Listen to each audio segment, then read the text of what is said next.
The broadcast is now starting. All attendees are in listen-only mode.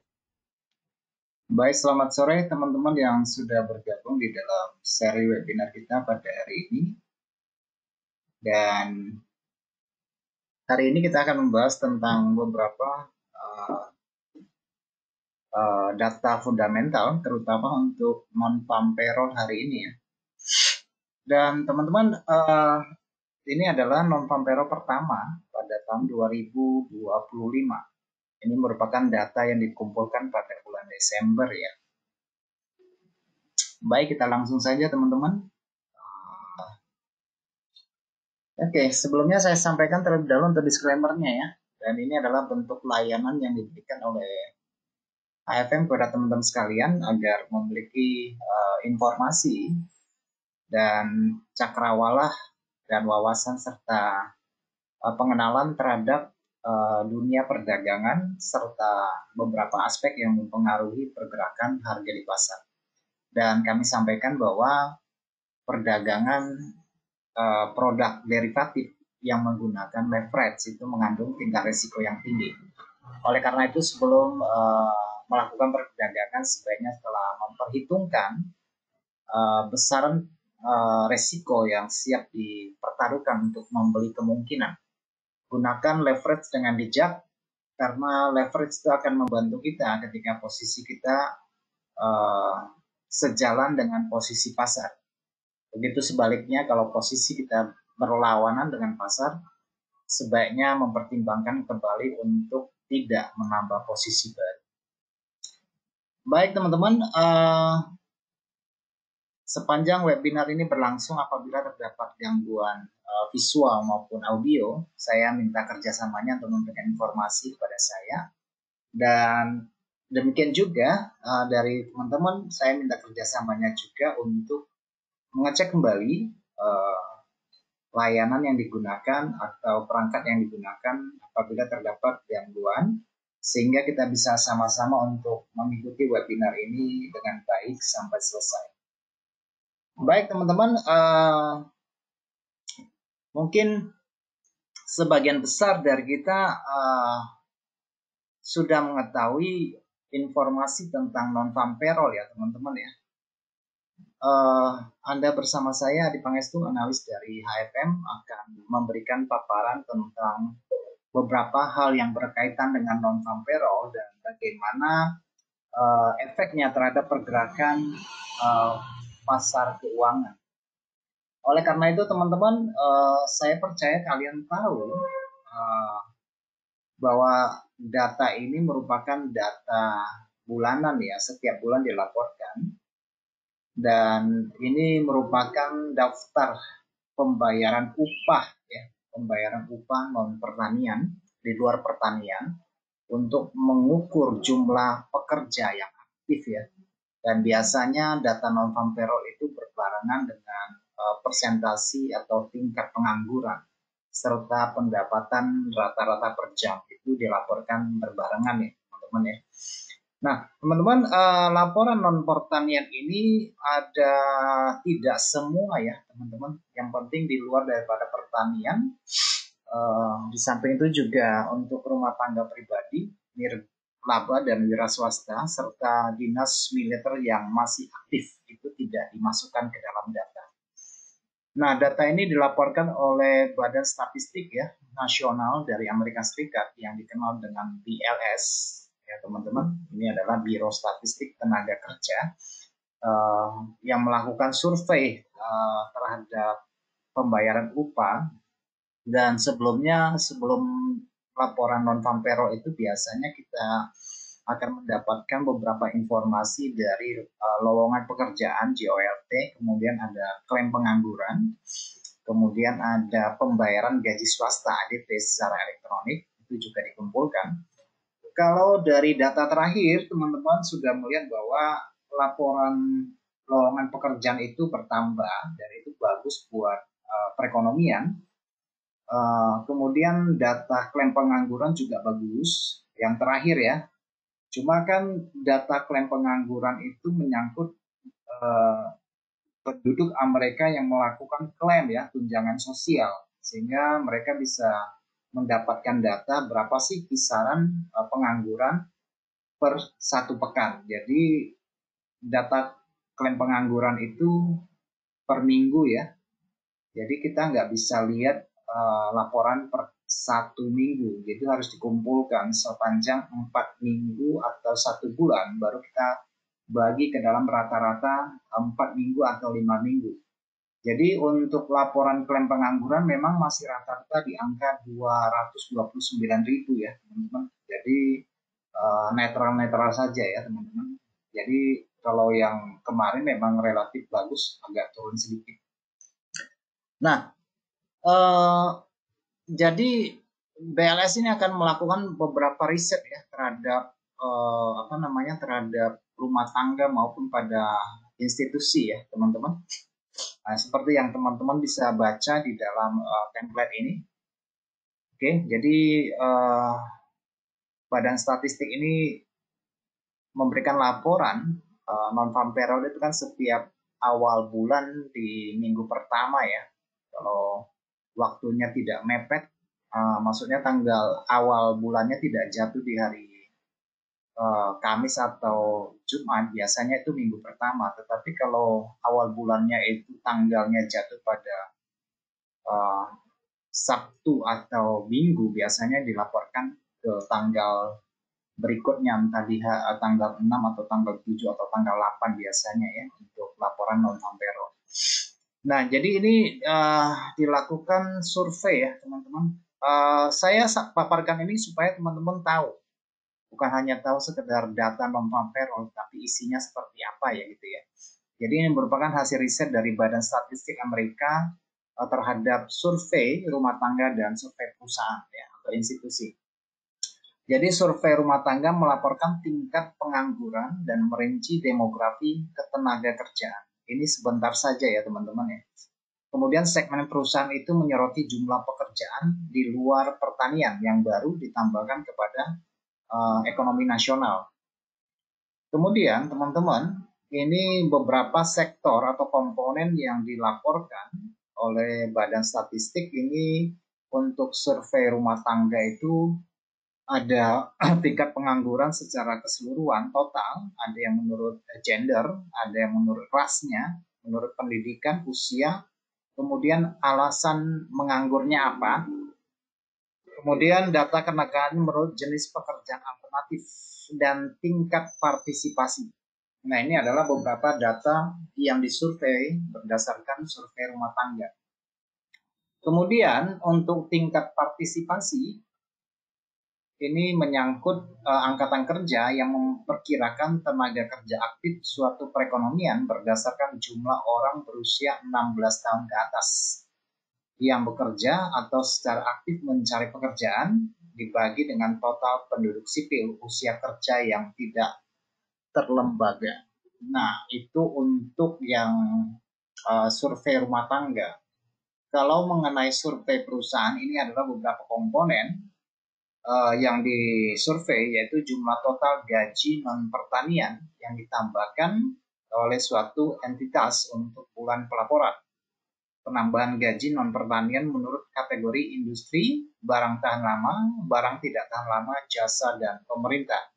Kemudian rincian jam kerja dan tentang pendapatan per jam yang akan dilaporkan nanti ya teman-teman ya. Yang saya sebutkan tadi bahwa ada laporan pendapatan rata-rata per jam itu juga masuk dalam rinciannya. Makanya datanya dilaporkan sekaligus. Baik teman-teman, kemudian hubungan data non-farm payroll dan analisa ekonomi. Jadi penambahan penggajian non-farm payroll ini dan tingkat pengangguran ini akan menjadi topik utama tentang ketenaga kerjaan, sehingga biasanya awal minggu itu disebut sebagai minggu ketenaga kerjaan, biasanya begitu ya. Nah, tetapi para ekonom dan pembuat kebijakan menggunakan semua data ini untuk menilai kondisi ekonomi dan memperkirakan tingkat aktivitas ekonomi di masa mendatang. Jadi laporan dari bulan Desember itu akan menjadi sebuah tolak ukur bagi para analis untuk memperkirakan kondisi ketenaga kerjaan Amerika Serikat untuk bulan Januari ini ya teman-teman. Kemudian laporan non-farm berisi wawasan tentang angkatan kerja yang secara langsung mempengaruhi ekonomi, mempengaruhi pasar saham, kemudian tolak ukur dari dolar Amerika Serikat, obligasi, dan harga emas. Data survei rumah tangga mengungkapkan tren dalam tingkat pengangguran, tingkat partisipan yang mungkin terkait dengan jumlah penduduk atau demografi. Kemudian laporan survei perusahaan yang sebelum saya sebutkan tadi menawarkan informasi berharga tentang perubahan pekerjaan dalam sektor dan industri ya.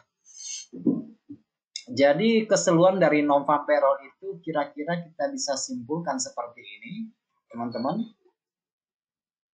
Kegunaannya ya, kegunaan di dalam pasar keuangan.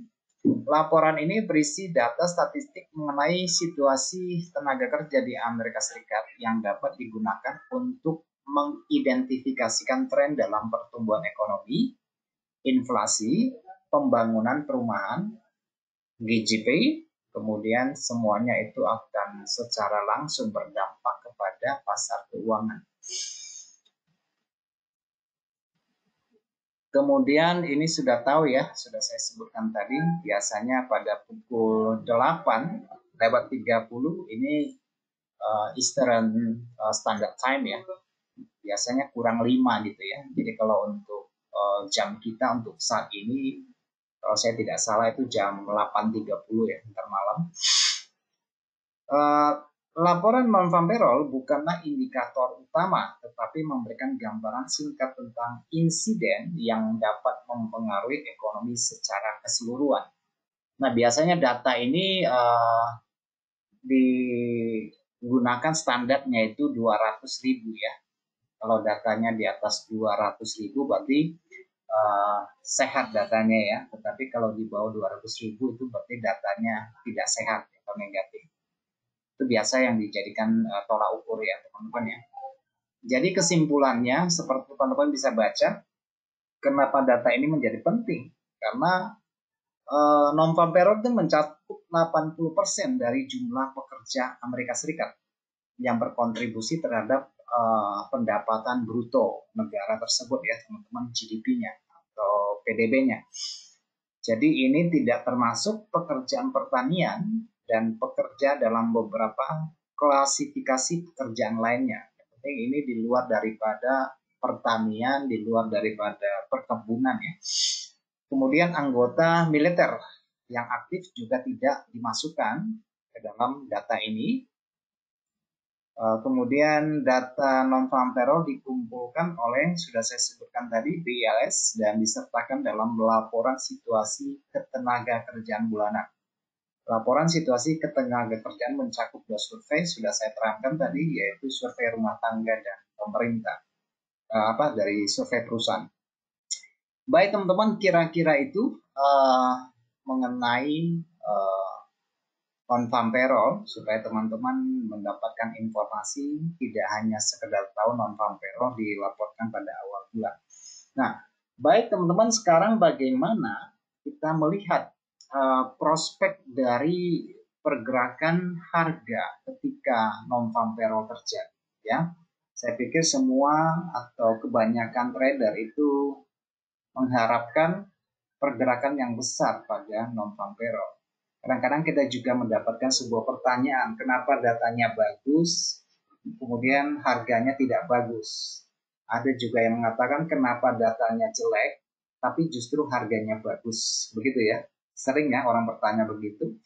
Ini datanya bagus nih buat dolar Amerika Serikat, tapi kenapa dolar Amerika mengalami pelemahan dan sebagainya. Nah, kalau teman-teman masih mengingat salah satu hal yang disampaikan oleh Charles Henry Dow, yaitu Bapak Teknikal ya teman-teman. Dia mengatakan bahwa pasar itu sangat dinamis. Pasar itu sudah menyerap semua informasi yang dibutuhkan untuk menggerakkan pasar sebelum berita atau apalah event itu terjadi. Jadi pasar sudah merespon duluan ya. Dan biasanya dalam pengamatan saya teman-teman, seperti yang dipertanyakan banyak orang, kalau kenapa datanya bagus tapi hasilnya pergerakan harganya jelek, atau datanya jelek kenapa mata uang tersebut malah menguat seperti itu. Nah, dalam pengamatan saya teman-teman bahwa pada umumnya ketika ada sebuah laporan data yang penting, non-farm payroll, CPI, GDP, atau data PPI, kemudian data PMI dan sebagainya, atau laporan tentang suku bunga, keputusan suku bunga, dalam pandangan saya itu pasar tidak masuk ya, atau pedagang institusional itu tidak melakukan perdagangan, tetapi mereka justru melikuidasi posisi mereka. Dan sadar atau tidak sadar teman-teman bahwa laporan data apapun yang penting bagi aset yang kita perdagangkan, entah itu mata uang, komoditas, saham, atau future, teman-teman biasanya data itu akan keluar pada level-level krusial ya, level-level penting. Kalau teman-teman ada waktu coba cermati bahwa setiap data penting yang keluar, daerah atau poin harga saat ini menjelang berita itu selalu berada pada titik krusial. Sehingga kadang-kadang kalau teman-teman perhatikan secara keseluruhan, data itu akan keluar di ujung gelombang ya. Biasanya keluarnya di ujung gelombang. Kalau nggak di gelombang atas, berarti dia di gelombang bawah. Biasanya begitu. Nah, teman-teman, saya mengajak kita untuk melihat beberapa probabilitas yang terjadi secara histori ya untuk non-farm payroll, supaya kita nanti bisa memiliki satu perbandingan terhadap kondisi pasar hari ini ya. Kita mungkin mengambil beberapa contoh nanti supaya teman-teman bisa melakukan perbandingan ya. Oke. Nah, tampilan yang ada kita depan kita ini adalah dari apa ya? Dari USD Index ya, teman-teman. USD Index sudah menguat dalam 3 bulan terakhir. Teman-teman bisa melihat ya. Jadi ini banyak efeknya ya, banyak katalisnya yang mendukung dolar. Ya, perang membuat dolar dijadikan sebagai aset lindung nilai pertama. Kemudian laporan dari Notulen FOMC mengatakan bahwa mereka tidak akan banyak menurunkan suku bunga pada tahun ini. Paling ada 2 kali, itu pun 25 basis poin kali 2 ya, 2 kali penurunan. Jadi berkurang. Jadi signal yang diberikan itu masih cenderung hawkish. Kemudian efek dari kebijakan ya, prospek kebijakan dari Donald Trump yang akan dilantik pada tanggal 20 Januari untuk tarif ya, bea masuk ya teman-teman, serta beberapa ancaman yang dia lontarkan kepada blok dari BRICS ya teman-teman, dan termasuk buat kita juga ya, karena Indonesia sudah masuk di dalam anggota BRICS. Itu yang menjadi dasar kenapa dolar mengalami penguatan ya. Teman-teman bisa melihat bahwa dolar mulai menguat pada bulan Oktober ya. Oktober, kemudian bulan November itu pemilihan presiden. Kemudian bulan Desember itu ada pemotongan suku bunga dari Bank Sentral Amerika hanya sebesar 25 basis poin. Jadi ekspektasi pasar bahwa sepanjang tahun 2025 dolar masih akan cenderung menguat. Oke, masih akan cenderung menguat. Mungkin teman-teman bisa melihat bagaimana posisi rupiah saat ini yang sangat melemah sekali ya, di atas 16.000, mungkin 16.200 atau berapa untuk situasi saat ini. Jadi mengalami pelemahan yang sangat signifikan. Oke teman-teman, itu selintas daripada dolar Amerika. Oke, di dalam kesempatan ini teman-teman saya akan mengajak kita untuk melihat beberapa kemungkinan untuk perdagangan hari ini ya teman-teman ya, untuk perdagangan hari ini. Namun teman-teman, saya ingin mengupas tentang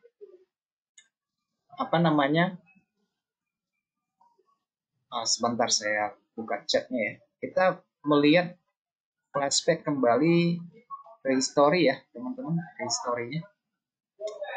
Tentang apa yang saya katakan tadi bahwa berita itu sering keluar pada area krusial.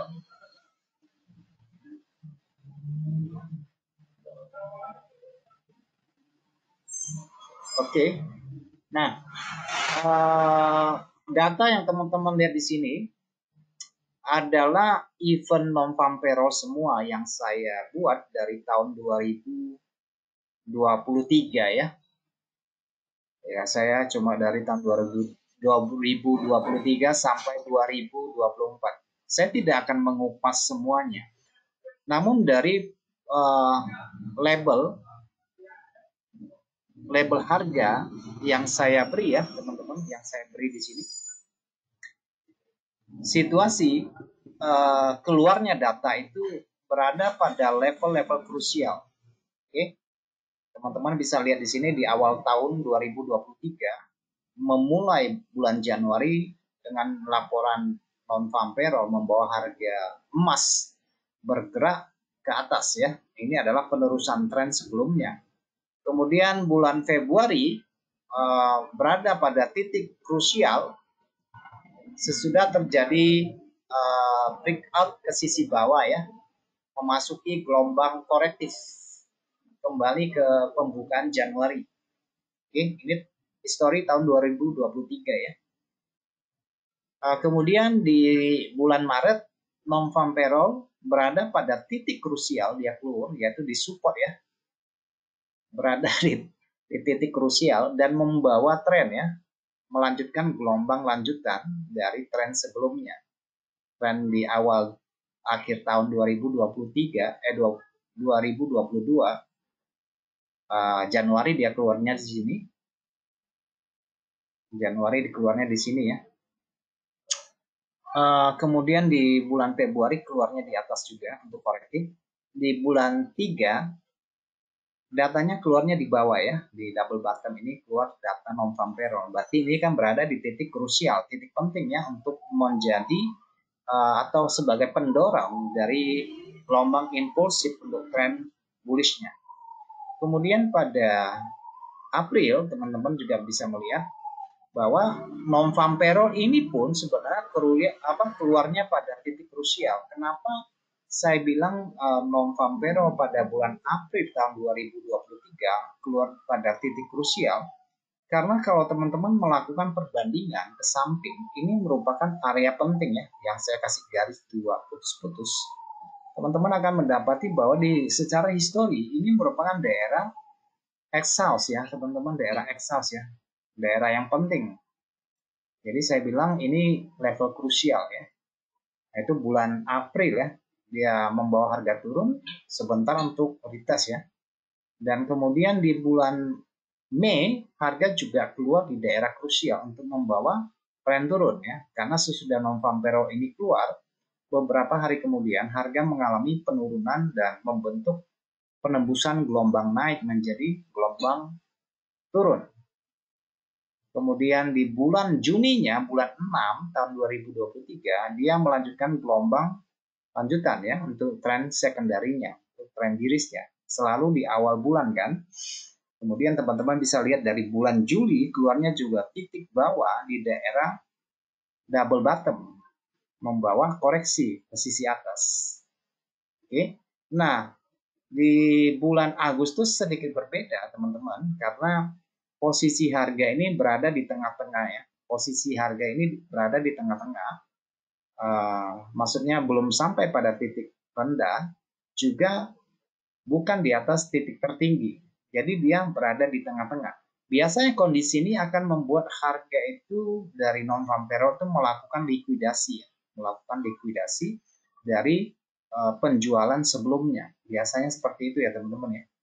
Jadi ada seller yang mengambil posisi keluar dari pasar. Itu yang terjadi pada bulan Agustus.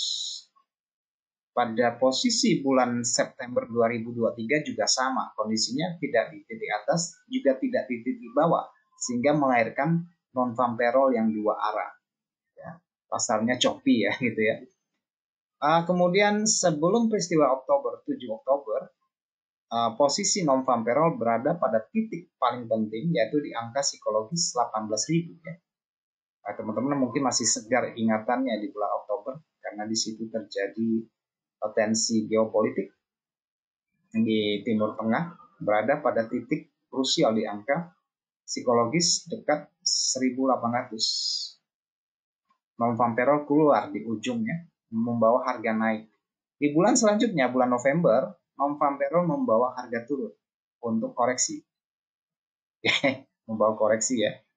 Kemudian di awal bulan dan di akhir bulan, di awal bulan, pada bulan Desember, terjadi exhaust harga emas dalam pembentukan pola ABC ya, teman-teman bisa lihat di sini pola ABC.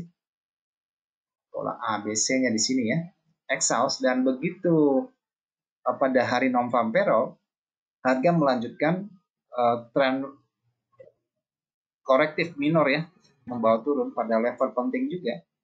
Kalau teman-teman lihat di sini, ini merupakan level keseimbangan harga. Kemudian harganya choppy teman-teman selama 3 bulan di awal tahun ya 2023. Di non-farm payroll juga di sini ada 2 arah dan sebagainya. Dan yang untuk tahun 2024 teman-teman bisa lihat tren sudah terbentuk ya, tren harga emas sudah terbentuk, sudah jalan. Non-farm payroll berada pada titik krusial semua di awal bulan. Ini juga ini yang gantung ya teman-teman ya. Kalau ini mungkin saya posisi bulan Juni ini saya mengalami kerugian. Non-farm payroll bulan Juni ya. Saya mengalami kerugian karena posisi harganya di tengah-tengah. Saya ambil posisi beli ya, karena dia dekat support. Tapi harga melanjutkan perjalanan dan penurunan hari itu mencapai ribuan pip ya, sekitar 1.004 pips ya. Nah, kita lihat secara harian ya, tetapi nanti kita akan kupas bagaimana posisi harga sebelum menjelang non-farm payroll dari beberapa contoh sampel ya. Saya cuma menggarisbawahi bahwa non-farm payroll itu keluar pada titik krusial di atas resisten atau di bawah resisten seperti ini. Pada sentuhan ketiga juga dia lahir pada bulan Juli dan bulan Agustus hampir sama, mirip. Agustus Juli sama ya di daerah-daerah krusial.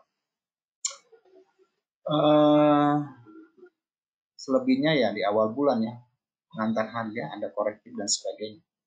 Baik teman-teman, kita lihat beberapa contoh ya untuk mengambil pendekatan ya teman-teman, mengambil pendekatan supaya kita memiliki satu gambaran posisi harga sebelum data itu keluar. Sebagai pembanding, sebagai pembanding saja, karena situasinya mungkin pasti konteks pasarnya akan berbeda. Baik teman-teman, kita ambil dari bulan Mei saja ya teman-teman. Ini adalah non-farm payroll yang keluar pada bulan Mei. Kalau kita lihat 4 hari ke belakang, atau tepatnya dimulai hari Senin ya, mulai Senin di sini, Selasa turun, Rabu korektif, Kamis turun. Oke, posisinya masih di dominannya itu seller ya, dominannya seller. Nah teman-teman, kalau kita lihat bahwa sebelum non-farm payroll, kecenderungan harga memang cenderung ke sisi bawah. Oke, cenderung ke sisi bawah. Dan kita mendapati di historinya itu adalah support penting ya, di mana non-farm payroll pernah terjadi pada bulan April ya. Jadi ada support penting di situ. Oke, dan kemudian pada bulan Mei teman-teman lihat, saya tidak tahu dengan pasti datanya bagus atau tidak ya. Datanya bagus atau tidak, tapi yang jelas ini tren yang terjadi adalah tren turun ya. Di hari Kamis ini trennya turun, jadi candlenya merah semua ya, kecil-kecil. Nah yang saya bilang tentang likuidasi menyangkut hal ini teman-teman. Nah begitu data keluar, entah dia bagus entah dia jelek, kita melihat bahwa ada reaksi pasar yang sangat besar sekali untuk melakukan likuidasi posisi dari penjualan sehari sebelumnya, yaitu rata-rata candle trend seller ini. Dia liquid habis ya, dia liquid habis. Dan kalau teman-teman lihat ke samping, ini merupakan support hari Senin yang dia pecah ya. Dia habis liquid, kemudian harga turun kembali. Oke, jadi melakukan whipsaw ya, gergaji ke atas, gergaji ke bawah. pada tingkat penting di daerah support, kemudian dia juga lari ke zona support yang ada di sini ya, dan tidak menghasilkan perubahan harga ya teman-teman. Baru di hari Seninnya baru kita melihat ada penembusan ke sisi atas hari Seninnya ya. Dan biasanya saya informasikan kepada teman-teman bahwa level harga dari non farm payroll biasanya akan ditutup. Biasanya saya ngomong begitu ya. Dan hanya tidak membutuhkan beberapa jam, di jam berikutnya harga opennya sudah ditutup kembali. Itu kejadian pada bulan Mei. Jadi kita perlu melihat pergerakan harga sepekan sebelumnya, sebelum data itu dilaporkan. Sama hal yang terjadi pada bulan Juli yang saya bilang saya mengalami kerugian pada bulan Juli, karena sebelum laporan data itu harga sudah turun dengan masif. Dan saya melihat ada data ini, ada laporan non farm payroll, posisi harga sebelum turun ini di daerah penting ya. Daerah penting, saya mengambil keputusan untuk melakukan pembelian waktu itu pada area penting di sini, dan berhasil dan keluar dari pasar dengan kerugian. Oke, di waktu itu ya, bulan Juli. Kalau saya rugi, saya pasti ingat deh. Oke, nah selebihnya level harga pada non-farm payroll seringkali akan menjadi level panutan ya bagi pedagang di masa depan, karena dia terjadi supply yang besar atau pada demand yang besar, sehingga level-level harga ini akan diingat oleh pedagang ya. Jadi teman-teman bisa lihat di sini ada laporan mungkin suku bunga pada level yang sama di mana berita itu keluar ya. Jadi level ini menjadi penting karena menjadi tolak ukur dari pelepasan posisi dari pemain institusi besar ya. Jadi jejak harganya masih kelihatan. Kemudian di dua buah garis bawah itu adalah non farm payroll pada bulan-bulan sebelumnya juga aktif berfungsi sebagai support dan resisten. Artinya ini merupakan footprint atau bekas dari pelepasan posisi dari pemain-pemain besar yang akan berfungsi dan diingat oleh pedagang retail ya. Teman-teman bisa lihat di sini fungsi dari non farm payroll, dan ya mungkin juga data yang lain seperti suku bunga atau CPI, GDP, PPI dan sebagainya akan diingat oleh pasar dan akan berfungsi sebagai daerah panutan. Level ini akan dihormati. Nanti kalau ada penembusan pada level ini baru akan terjadi tren ya, teman-teman bisa melihat di sini. Oke, selanjutnya untuk bulan Juli ya, bulan Juli harga sudah keluar dari keluar dari gelombang dominan di sini ya, teman-teman lihat dari gelombang dominan yang sudah dia pecah. Oke, gelombang dominan yang sudah dia pecah. Oke, nah ketika laporan ini dikeluarkan pada bulan Juli, posisi harga ini sebenarnya di dekat resisten ya, di daerah resisten. Oke, nah teman-teman bisa melihat bahwa sebelum terjadi volatilitas terbentuk pada laporan, teman-teman bisa melihat bahwa sudah terjadi pembelian di awal sesi ya, di sesi Asia, di Eropa terjadi kenaikan. Posisinya berada di resisten. Jadi buat saya ini tidak terlalu mengherankan ya bagi pasar untuk melakukan likuidasi dulu ke sisi bawah. Oke, mengambil semua kemudian dia melanjutkan untuk kenaikan, melanjutkan trennya ya. Karena saya lihat bahwa sebenarnya berita itu tidak selalu berlawanan dengan tren. Yang penting kita tahu bahwa pembentukan harga itu terbentuk pada gelombang keberapa ya gitu ya. Dan kalau kita lihat yang di sini adalah pembentukan gelombang ketiga ya, teman-teman lihat di sini satu gelombang naik, dua gelombang naik, kemudian gelombang ketiga atau gelombang kelimanya sampai dia mendekatkan suatu resisten ya, teman-teman di sini resisten historinya di situ. Sampai di situ harga koreksi.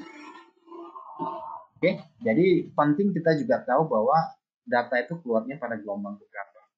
Oke, supaya menjadi satu tambahan informasi bagi kita semua. Itu yang bulan Juli ya. Kalau bulan Agustus dan bulan September hampir mirip, data ini keluar, datanya sesuai dengan tren yang berlaku. Jadi begitu non-farm payroll keluar, teman-teman lihat di sini bahwa di awal sesi itu tidak ada candle, tidak ada pembelian karena ada pembelian sudah diambil, ada pembelian dia sudah ambil. Kemudian begitu data keluar, harga naik. Oke, harga naik. Cuma sayangnya memang di sini gelombangnya itu bekerja dengan baik, tingkat resisten secara diagonal itu sentuhan ketiganya bekerja dengan baik pada waktu itu ya. Nah, sesudah itu harga tidak melanjutkan kenaikan. Oke. Tertahan pada area resisten secara diagonal. Selepas non-farm payroll selesai, jam berikutnya harga turun. Oke. Jam berikutnya harga turun. Nah, di sini sudah membentuk pola reversal ya, teman-teman. Pola reversal baru di hari Seninnya harga retrace atau pullback untuk melanjutkan pola reversal kembali ke sisi bawah. Jadi dia membentuk pola reversal pada data non-farm payroll bulan Juli ya. Dia tidak melawan tren ya, teman-teman, tidak melawan tren. Kemudian yang terjadi pada bulan Agustus juga kurang lebih sama. Oke, kurang lebih sama. Teman-teman bisa lihat bahwa ada pembelian pada sesi Asia dan sesi Eropa ya. Begitu data keluar harga naik, begitu harga naik selesai kemudian harga turun. Nah, penting bagi kita untuk mengetahui di kejadian itu ada peristiwa apa. Oke. Kalau teman-teman perhatikan dari garis yang saya buat ini merupakan level penting di mana non-farm payroll pada bulan sebelumnya berperilaku sama. Itu daerah penting ya. Selepas non-farm payroll harga tidak melanjutkan kemudian membawa harga turun untuk korektif. Oke, jadi lahirnya harga itu oleh berita itu di ujung-ujungnya biasanya. Ya, turunnya juga nyangkut juga ya di level non-farm payroll beberapa histori sebelumnya. Itu yang bulan Agustus ya. Kemudian kita lihat dari bulan Agustus, bulan September ya, teman-teman, bulan September. Nah, teman-teman hampir sama lagi kejadiannya, di mana pasar pada waktu itu kita memiliki tingkat resisten ya. Jadi sebelum data itu resistennya sudah dekat, sebelum dekat. Dan pergerakannya mengalami dua arah, teman-teman bisa lihat. Harga bantai dulu ke sisi bawah untuk melikuidasi posisi pembelian pada sesi Amerika, sesi Asia, sesi Eropa. Dia turun dulu, kemudian dia tarik ke atas, tertahan pada resisten, kemudian satu jam berikutnya dia melakukan penurunan. Oke, kita bisa melakukan likuidasi ya, teman-teman ya, likuidasi semua sampai tingkat level yang penting ya di sini. Itu yang kejadian bulan September. Oktober ya, Oktober saya pikir juga kurang lebih sama ya teman-teman. Oktober juga kurang lebih sama. Kita punya bias harga menurun sebelum berita itu keluar. Ini merupakan resisten secara diagonal, membentuk bias ke sisi bawah. Bahkan sebelumnya kita sudah mendapatkan beberapa poin penting di mana seller mulai masuk atau buyer sudah mulai keluar dari posisi. Beberapa level penting sudah menunjukkan pengambilan posisi. Nah, begitu data itu keluar, teman-teman bisa lihat apa yang terjadi di sesi Asia, pembelian terjadi. Di sisi Eropa terjadi likuidasi. Oke. Dan sayangnya memang di sini pasar dengan jelas memberikan informasi berupa pola reversal ya, sebelum berita itu sudah kasih pola reversal di sini. Oke, sudah memberikan sangat jelas sekali pola reversalnya ya, untuk melakukan penjualan, terlepas dari bagus atau tidak berita itu ya saya nggak tahu lah ya. Tapi yang jelas ini pola ini mendukung ya untuk melakukan penjualan dengan target point ya pada level di sini ya. Target point pada level di sini. Oke, meskipun selebihnya terjadi pergerakan dua arah ya, bolak-balik. Itu bulan Oktober, kemudian bulan November. November kita lihat sebelum hari H-nya ya, sudah terjadi penurunan pada hari Kamis dengan masif. Ya, pembelian pada sesi Eropa, Amerika, Asia, Eropa ya, teman-teman lihat di sini. Begitu laporan keluar, apa yang terjadi? Pasar melikuidasi posisi dari pembelian retail yang ada di sini. Ini pembelian yang ikut semua. Oke, itu bulan November. Nah, bulan Desember bagaimana? Bulan Desember harga tidak bergerak ya, teman-teman ya. 6 Desember kemarin ya. Nah, tetapi apakah kita dapat informasi di sini? Ada pembelian di sesi awal ya. Ada pembelian sesi awal. Kita lihat di sini. Oke. Kemudian di sini ada tahanan daerah breakout ya, breakout ke sisi bawah, harga naik sebelum berita, kemudian dia sideways di sini. Nah, biasanya kondisi seperti ini saya memperkirakan bahwa harga biasanya akan bergerak dua arah dan nggak kemana-mana biasanya ya, dua arah ya, karena kondisinya tidak di ujung ya, di tengah-tengah, yaitu di atas support maupun di bawah resisten. Dan 1 minggu sebelumnya juga kondisinya sideways ya, tidak ada arah yang jelas. Baik teman-teman, untuk non farm payroll kali ini, apa yang kita lihat dari beberapa contoh yang kita lihat ya tadi, bahwa ada pembelian pada sesi Eropa. Jadi ini memiliki kemungkinan untuk likuidasi ke sisi bawah. Oke, untuk meliput posisi buy yang ini ya sebelum berita. Kalau sebelum berita dia udah turun duluan ya sudah ya kan begitu ya.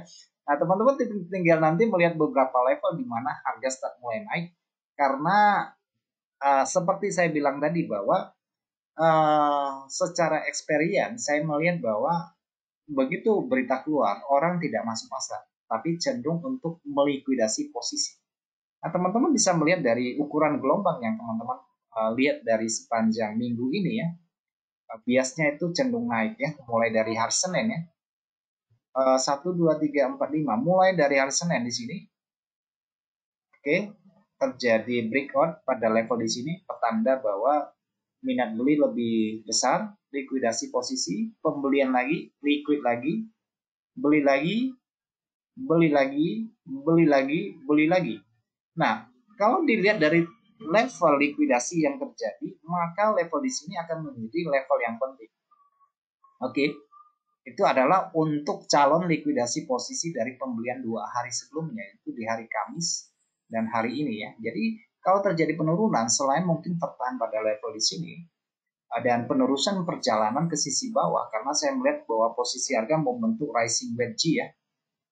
Kita berbicara dalam skenario turun ya teman-teman ya.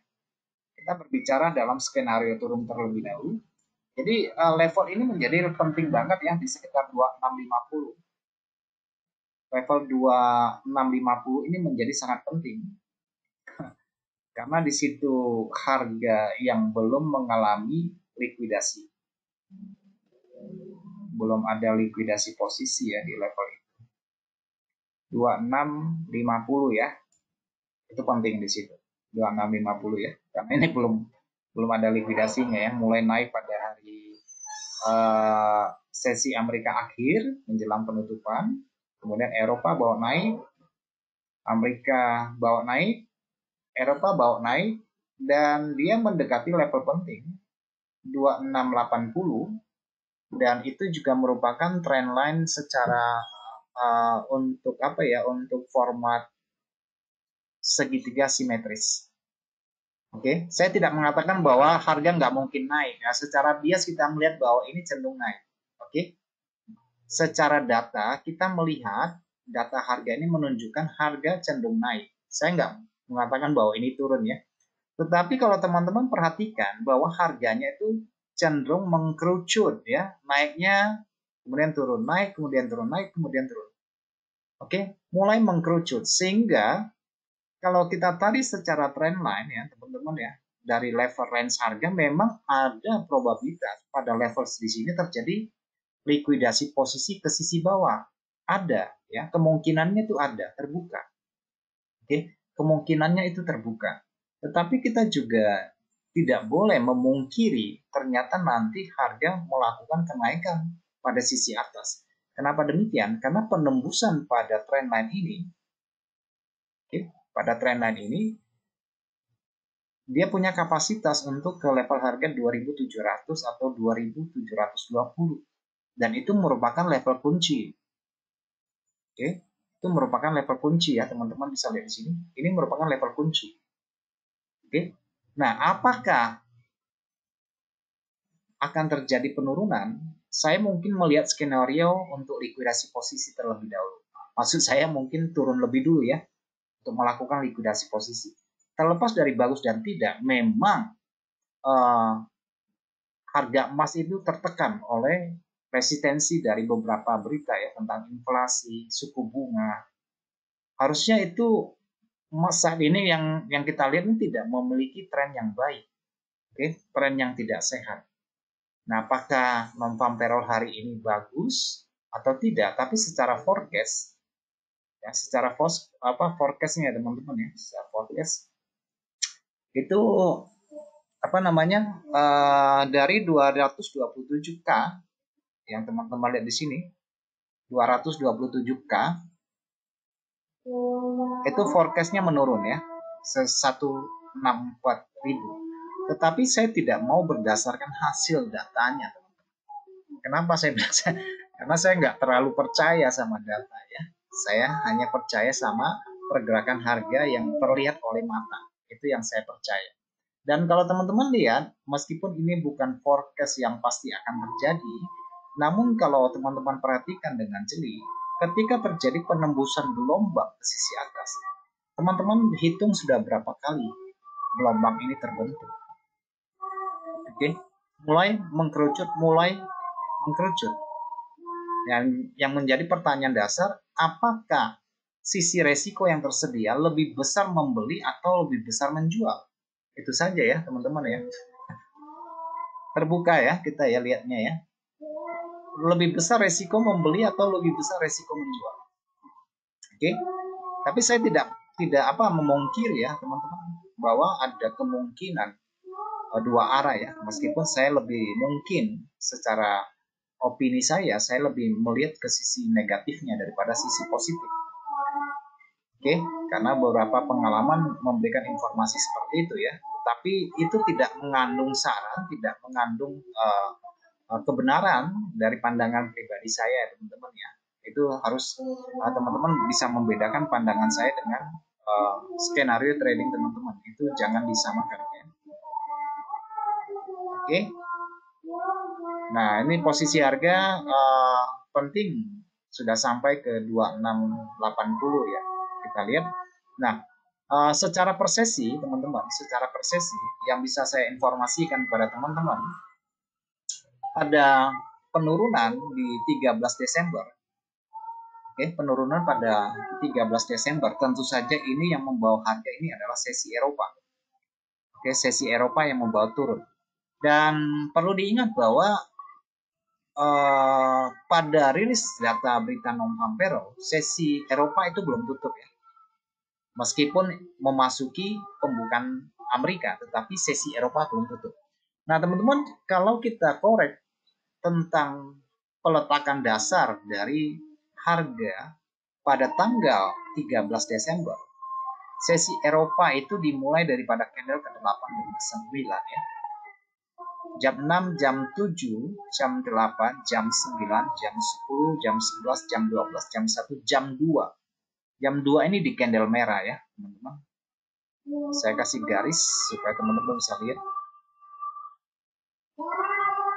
Itu jam 2 ya, candle merah ini ya.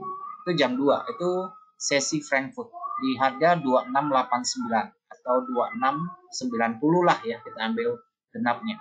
Nah, di sesi pembukaan Eropa yang real ada di harga candle ini, yaitu di 2683. Jadi antara 2683 dan 2690 itu merupakan level penting karena laporan data itu di jam itu ya, karena harga berada dan sudah menyentuh level harga ini. Jadi ini merupakan level penting. Tapi masa lalu dia menjadi level pantulan ya, level support. Dan kalau kita pergi lebih jauh, mungkin dia berfungsi sebagai daerah resisten pantulan ya. Di sini pantulan juga iya, support juga iya. Di level ini juga merupakan zona keseimbangan harga. Bahkan mungkin lebih jauh kita melihat bahwa level harga ini merupakan resisten di masa lalu ya. Jadi ya 85 hingga 90 85 hingga 90 ini merupakan level krusial ya. 83, 90, level penting. Secara confluence-nya ini merupakan titik pantul. Secara confluence berdasarkan trendline atau channel yang teman-teman tarik ini dekat dengan daerah pantulan. Itu pada sisi bias ke sisi atas.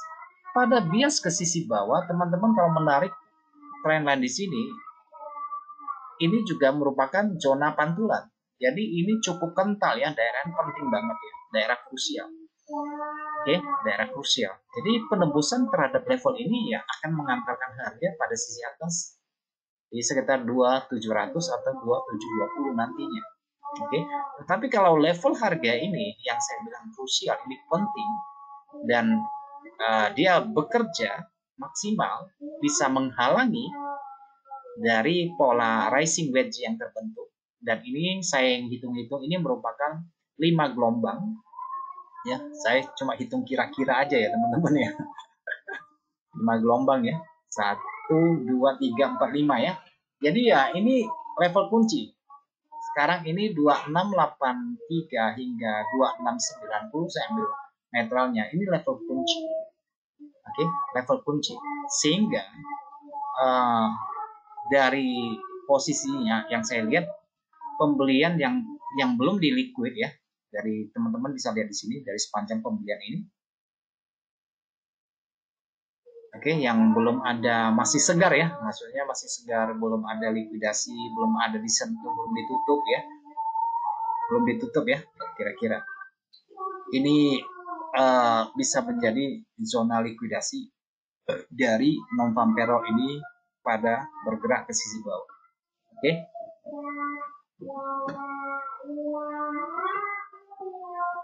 Baik teman-teman, saya pikir cukup itu dulu ya wawasannya tentang non farm payroll.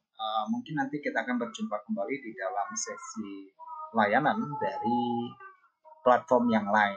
Oke. Baik, demikian webinar kita pada sore ini seputar non farm payroll. Kiranya ini bisa menjadi masukan yang positif buat teman-teman sekalian. Dan kita akan berjumpa lagi nanti ya. Dan untuk seri webinarnya kita juga akan ketemu lagi pada pekan depan. Baik teman-teman, terima kasih buat atensinya dan sampai jumpa.